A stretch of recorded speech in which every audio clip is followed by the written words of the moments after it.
الصوره اللي قدامه دي. حكايه في النهايه باذن الله. كده كتافك يا ولايه، ده انت دخلتي على في ناس كتير دخلتي على ال70، هتموتي هتموتي بزي بدراعاتك دي. روحي الحقي توبي. حياتي ليك يا اختي الغاليه. اختك يا شمال يا شمال اهو، واحد اتعدم ناقص انت. سفاح اسكندريه اتعدم، زميلك صاحبك صديقك اتعدم، هيتعدم ان شاء الله. انت الدور عليك اهو، وقعت واحد ناقص ابن الصرمه ده.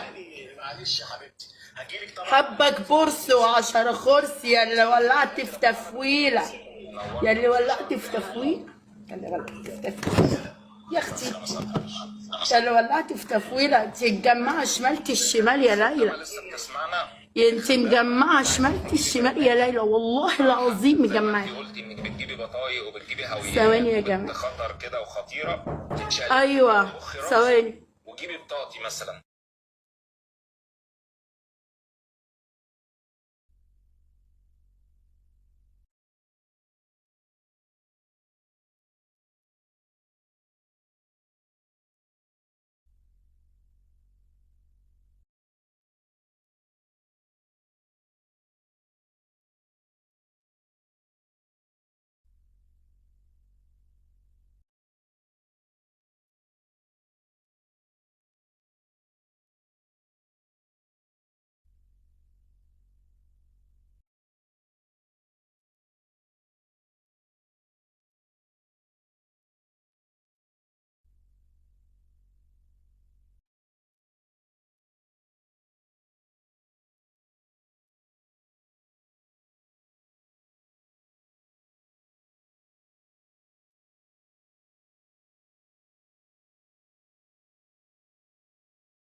هي في مكان اسمه مارينا في اسكندرية.